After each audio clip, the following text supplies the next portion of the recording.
Bonjour tout le monde, ici André Lapierre pour ma web TV. En passant, je vous remercie pour les nombreuses personnes qui m'ont souhaité bonne chance, étant donné que je suis des traitements à l'heure actuelle. Ceux qui m'aiment, je vous remercie beaucoup. Ceux qui m'aiment pas, ben, vous allez être obligés de toffer encore un petit peu parce que je ne devrais pas partir tout de suite. Là, je vais vous parler des élections. Lundi, c'est les élections. On a des candidats dans le comté, naturellement. On a le candidat sortant qui est Luc Berthold, qui a bien voulu me donner une entrevue, dont je lève mon chapeau. On ne se fera pas de cachette. Dans le comté de Mégantic, Le Binière et l'Érable, Luc Berthold va rentrer. C'est écrit dans le ciel. On vote beaucoup plus pour l'homme que pour le chef ou encore au parti. Vous contestez des fois Luc, mais il fait quand même une bonne job. Puis bon, il est là, puis le monde semble l'aimer beaucoup. Fait que d'après moi, il va rentrer là. De toute façon, il combat 3 poteaux, là. Les 3 autres candidats valent même pas le prix de la pancarte sur le poteau. Ils parlent pas, ils disent rien, c'est réellement 3 poteaux. Ils voulaient juste présenter du monde dans le comté.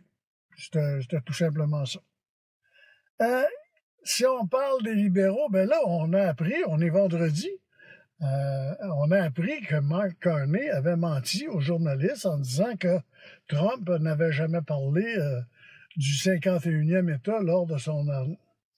Moi, ce qui me surprend le plus, c'est qu'on soit surpris que quelqu'un du Parti libéral nous mente. Ça, moi, ça me surprend assez tellement que je me dis, nos plaques d'immatriculation, je me souviens. Je pense qu'on va faire une pétition pour qu'on oublie ça. Qu'on l'enlève. Ça sert à rien. C'est pas grand-chose. Fait que là, on va probablement arriver... on a fait sortir tous les Elvis Gratton du Québec, en plus, pour voter pour M. Carney. Mais voter pour Poilievre, c'était une autre histoire aussi. Poilievre, son gros problème n'a pas nécessairement été lui, mais son organisation. Il va avoir un gros ménage à faire dans son organisation. Vous pourrez voir aussi le travail qui a été fait pour la campagne électorale au point de vue journalistique.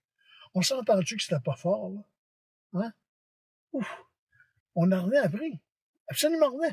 Puis ce qui était le plus comique, c'est comme journaliste, on posait des questions, puis quand il répondait pas, on venait pas. On s'imposait pas. Ah, il veut pas répondre. On va laisser faire. On veut pas le déranger pour monsieur. Je trouve ça plate un peu. Je trouve qu'un travail journalistique médiocre, peut-être un aveuglement volontaire pour certaines stations qui avaient peut-être intérêt à avoir M. Carney comme premier ministre du Canada. Et écoutez, des fois, on disait que certains commentateurs, le jeu de dépasse, il y en a à traîner à terre, là, tu veux dire, c'était pas évident. Fait que lundi soir, mardi matin, on devrait se ramasser avec un gouvernement libéral. Est-ce qu'il sera majoritaire ou minoritaire? On peut pas nécessairement le dire aujourd'hui, parce que vous savez, les sondages, on peut le faire dire ce qu'on veut, et c'est pas nécessairement évident. Mais la chose que je déplore le plus, c'est le travail journalistique qui a été plus que médiocre. Pourtant, c'est pas parce qu'on manque de stations de télé au Québec, mais ça a été médiocre, ça a été mal fait, ça a été, comment je dirais ça, on n'a pas connu qui sera notre premier ministre. On a su que par la banque qui travaillait avec des bancaires, on a su par la bande qui voulait arriver, puis qu'il nous a menti quelquefois. On sait pas ce que c'est, Mark Carney. C'est un gérant de banque. Ben, un gérant de banque, ça, vous le saurez comme moi aujourd'hui, qu'un gérant de banque, ça te passe un parapluie quand il fait beau, puis ça te l'enlève quand il mouille. Fait que j'ai hâte de voir pour les prochains 4 ans. Puis on va revenir un petit peu plus tard sur d'autres choses.